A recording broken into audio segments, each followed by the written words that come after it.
Hello, my extraordinary women friends. This quarter on Extraordinary Women Radio, we are exploring the great recalibration in business, what it means to realign how we lead, how we make decisions, and how we operate our businesses during a time when so much is evolving. Across the conversations that I get to have with women entrepreneurs every day, I sense a calling that many of us are feeling. I'm guessing you're feeling it too. And it's a calling to lead differently, to know our inner knowing more deeply, and to move beyond the constant swirl of strategies and opinions and reconnect with the deeper wisdom that lives within each of us. What I see again and again with the women I work with is that the next level of leadership begins inside. It grows from the way we relate to our authority, the way we make decisions, and the way we hold ourselves as leaders. And that's exactly where this conversation is going to go today. I'm joined by my dear friend Carrie Borcherding, co-founder of Evolve Institute and a pioneer in 5D leadership. Carrie has spent more than 2 decades studying psychology, neuroscience, and transformational leadership, helping founders and entrepreneurs upgrade their internal operating system so they can lead with clarity and coherence and wisdom. In this conversation, we explore what is actually shifting in business and leadership right now, how leaders can recognize the true signal from the noise, and what it takes to reclaim our authority in a world that constantly pulls us outward. If you've been sensing that quiet call to recalibrate how you lead your business and your life, this conversation will meet you right where you are. Let's meet my dear friend, Carrie Borcherding. If someone listening right now is really starting to think about that, I really want to put this focus for my business to recalibrate my business, what would you suggest to them? There is nothing more important than the inner world work. In this new era of leadership, the leaders that I am seeing that are winning in terms of being able to stay in alignment, stay with what is important to them, make the greatest impact, are not those that necessarily have the best strategies. It is those who are claiming 100% responsibility for their inner world and knowing that their inner world creates their outer reality 100%. And as they begin shifting that, they will be amazingly surprised at what begins to shift in the external world. Like, I am continuously shocked the more that I do the inner work, the more that I really take responsibility for my inner world, just what naturally shifts externally. Well, welcome back to Extraordinary Women Radio. Carrie, I'm so thrilled to have you here today. Oh, I'm so excited to be here.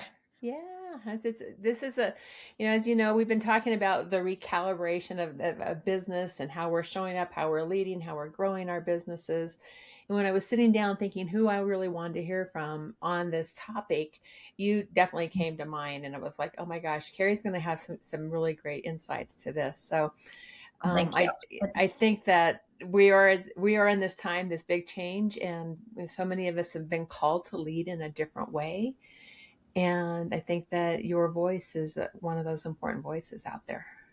Thank you. Yeah, I don't think that there has ever been in history probably such an important evolution of leadership Yeah. happening right now, and the importance of doing it differently than it Yeah. has been done in the Yeah. past. Yeah. And the world is kind of just asking us to do it Yeah. differently It's in a and lot of it's in a big way. It's asking us in a very big way. It's like saying, yeah. okay, this is the time to shift this.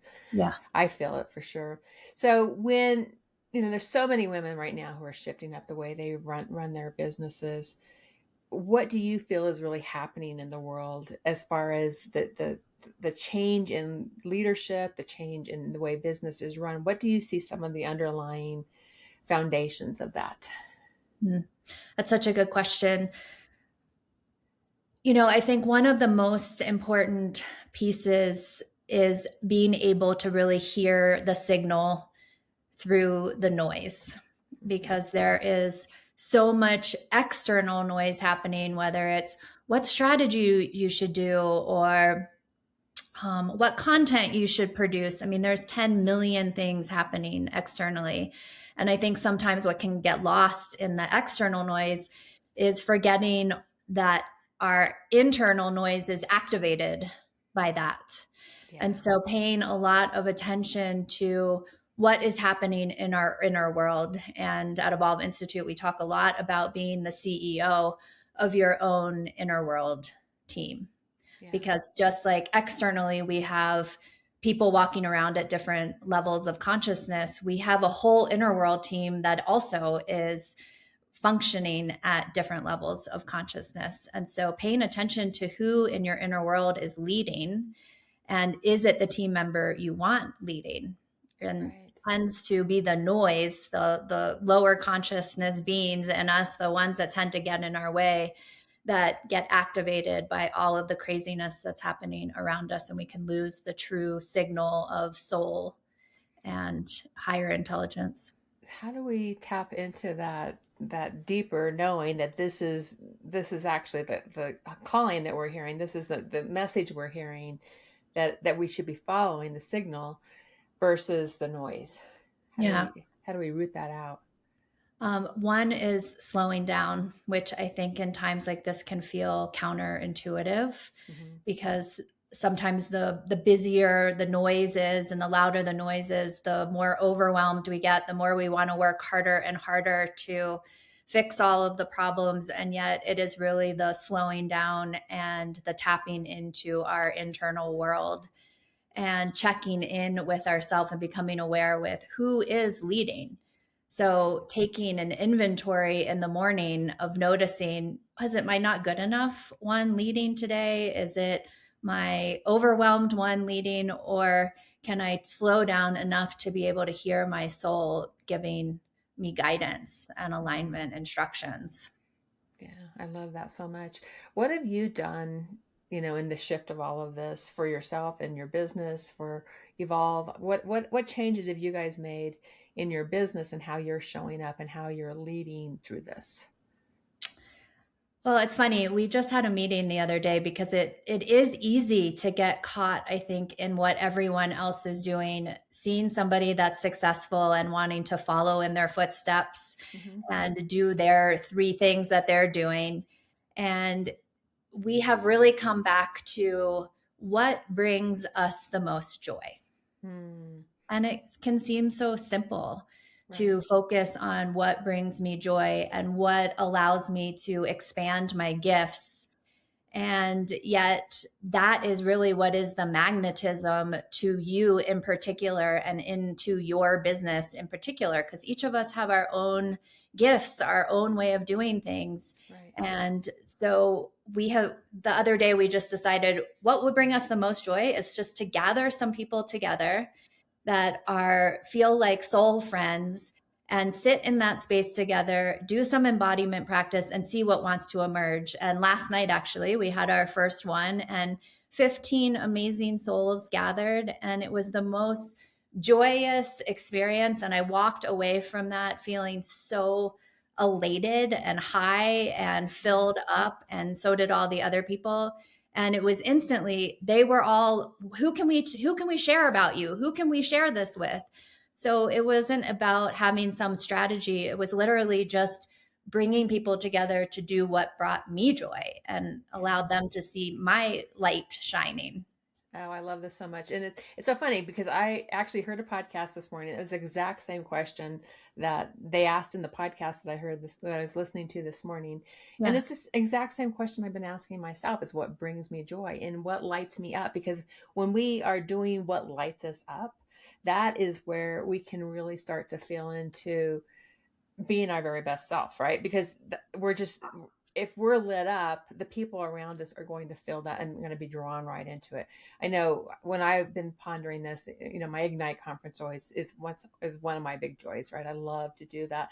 And I think the more relationships that I'm building right now and the more focused I am on and really tapping into those relationships, I feel like that brings me a lot of joy too. So I love that's a great gauge to be able to look through the lens of, right, it's like, what's bringing us joy in our lives. So I love Yeah. that. And not the shoulds or the have Yeah. tos or Yeah. the things that we can tend to do as women in Hmm. business, or put Yeah. other people before ourselves. It's Yeah. really just what what makes me just expand Yeah. significantly. Yeah. I love that. So you and I talked a bit about, authority and giving authority away. And I know Mhm. you talk about it. I talk about this. What does it take for a leader to really reclaim that authority? And how are they giving their authority away? Let's start with that. Yeah. How are women giving their authority away that you see happening, and what's the opposite end of that of where they're really reclaiming that? Yeah. I think there's so many unconscious ways that we actually give authority away, especially as females and women leaders. We can put others' needs in front of our Mm-hmm. own Mm-hmm. because it feels selfish, or we have a million excuses or Right. problems about that. So we can put other needs first. We can put others' competence before our own. We can Mm-hmm. look to others thinking that they know more or are smarter. So, spending a lot of time, anytime we give anything in the external world precedence over our own truth, it Mm-hmm. is giving our authority away. So Yeah. it's almost like I imagine being in a boat, and every time I put somebody before myself, every time I don't trust myself, every time I look to somebody else for an answer that I actually have myself, it's like I'm putting a little hole in the boat, which is allowing my energy to leak. And Mm-hmm. that creates the heaviness and overwhelm and burnout that I think we can Yeah. face as entrepreneurs. Yeah. And I think the other place I see this happening is, as women, we tend to soften our wisdom and soften Mhm. our knowledge versus like truly owning it, Yeah. and stepping into that wisdom and embodying that wisdom. I see that happening all the time, and I catch myself doing it. Where there's times where it's like I know that I am really good at this, this body of work, whatever that Yes. might be, right? And where I start to soften that, and versus like just truly owning our wisdom there as well. Yeah. And I think that's another area that I see that happening in. Yeah, I think there's so much conditioning Yeah. around giving our power away to somebody else or looking to somebody for more wisdom than ourselves. And Mm-hmm. that comes back to the teams too, Mm-hmm. our Mm-hmm. internal teams is we often know what is our truth. Mm-hmm. And then it's not trusting that truth because often the first is hearing the signal, and then it's actually trusting that the signal is It's true. true Yeah. and following it and letting Yeah. that lead. And that Yeah. requires a lot of trust in ourself and in our Yeah. soul. Yeah. I love that.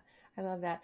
So when somebody's really working on that internal operating system, this inner team, what are some things that our listeners could be doing to really like enforce that, enhance that, to strengthen that trust and strengthen the hearing that's coming from within? One of the practices that I like to share with all of our clients is to imagine in the morning you wake up and you walk into a boardroom and you have your entire team sitting around the table, and you do a quick check-in just like you would if you had an actual external team in your business, and you're just checking in with each of those team members to see if anybody needs your attention. Mm. So is the not good enough one like feeling a little perked up that morning? Or do you wake up feeling anxious? And allow yourself to spend a little time with that team member just to check in, send them some love, give them a hug, and reunite your team together. And then start talking to your soul and allow your soul and your body and your other higher intelligence to have a voice as well. So we kind of call that being mission ready. So every morning, taking a little time to settle in and be ready for your day, because Mm-hmm. that is who you are taking out into the world when you exit your house or when you start speaking to clients. Who is leading the team for the day? And it's always coming back and dropping into the heart space and just taking space. I mean, Yeah. I think one of the best tools that I have learned is to literally put that on my schedule in between Zoom calls or in between Mm. client sessions, to have a little bit of space to just drop back into myself And even if it's 5 minutes, Yeah. and just to reground, re-enter my wisdom so that it's not just back to back and then you forget that Yeah. you actually are connected to something higher. Ooh, I like that a lot. And I'm a big believer in the pause, but I like the the intentionality behind it, like checking in with this team, this inner team, because all those little messages can be there beneath the surface if we don't pay attention to them. Yeah. Yeah. And they build up quickly. Yeah, they do. They do. So I know you talk a lot about 5D and 3D. Talk to us, like, tell us a little bit. I mean, just start with like, what is the difference between 5D and 3D? And then we can build off of that. Yeah. In 3D, this is the reality that most of us are living here in this physical planet. And it is very much a vibration of separation and fear consciousness.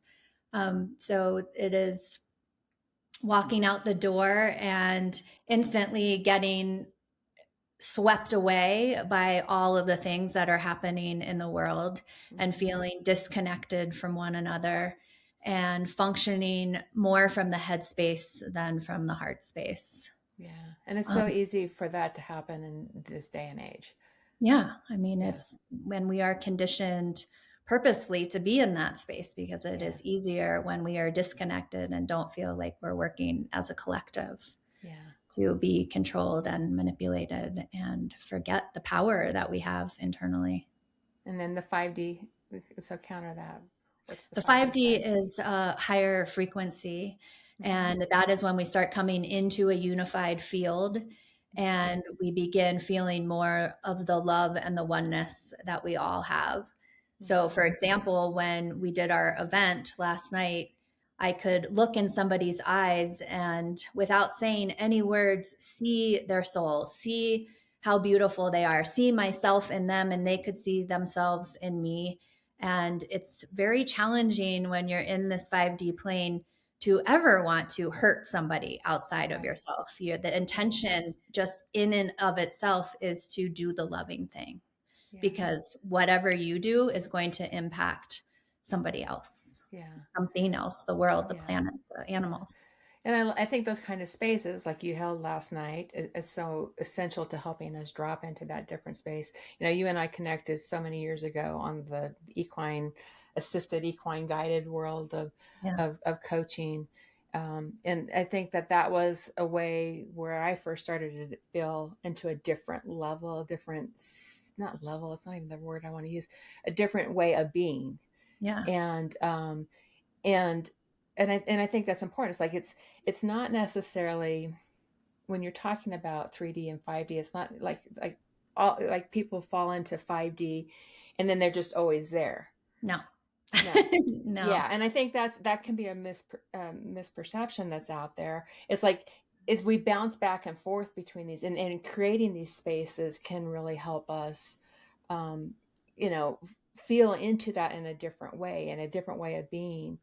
Yeah, And I like to think about it as it's not that we're never going to drop to 3D. It's never that right. we're not going to feel frustrated or angry or want to lash out at somebody or reactive. It's how fast can we be aware of it and Mm-hmm. how fast can we shift it. Yeah. It's not Yeah. that we'll never go there, but I mean, I'm sure you've had the experience and many of your listeners where you kind of get caught in the rabbit hole and, Yeah. before you know it, you're like in a deep depression for a few days. Yeah. And there is is the more that we become aware of, oh my gosh, I just noticed that I am not depressed, but I'm feeling depressed in this moment and this moment will change. And oh, I'm going to go take a walk outside because I know that that will actually help me move through it quicker. So it's Yeah. just learning things that you feel help you move from Yeah. one, we call them zones, one zone to the next. Yeah. And I think that the importance of us as leaders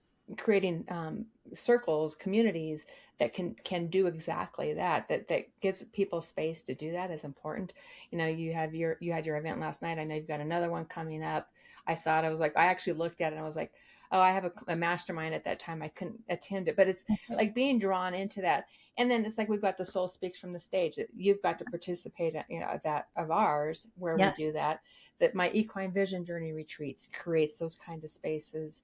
Yeah. So it's like creating spaces, and I think that's a part of the shift that we're being called into as leaders, especially as women entrepreneurial leaders, being able to tap into giving women spaces to, and men spaces, definitely men as well, women Yeah. and men spaces to be able to be in a different way of being, to feel that oneness, to feel that connectedness, and to see individuals as individual souls Yes. and heart to heart connections.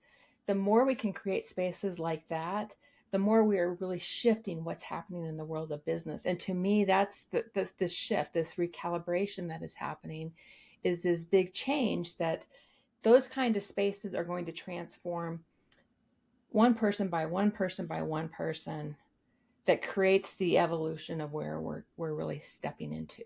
Yeah, it actually brings tears to my eyes as you're saying that, because for most of my life, I was on very much of a solo journey.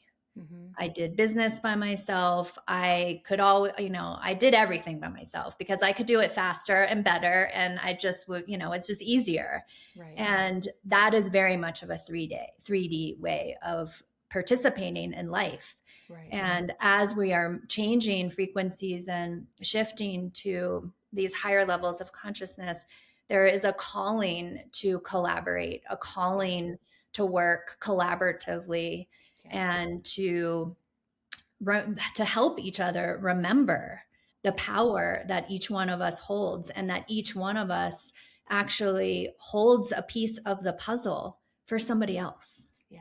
And Oh, the only so way that true. I can And see that, that's what a great way to describe that. yeah, it gives me chills, because the Yeah. only way we can see that and is to be in groups where we are remembering that and Yeah. collaborating and seeing Yeah. one another, as well as remembering, oh, you're actually another human too. So you have all of your stuff, but when I look at your soul versus maybe what your wounds, that Mm-hmm. I'm seeing, oh, I have more compassion, I have more connectivity from Yeah. that place.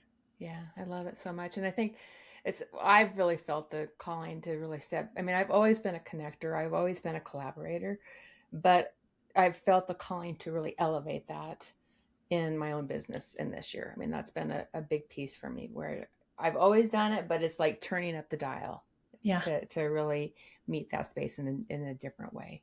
Yeah. Oh, I love this conversation so much.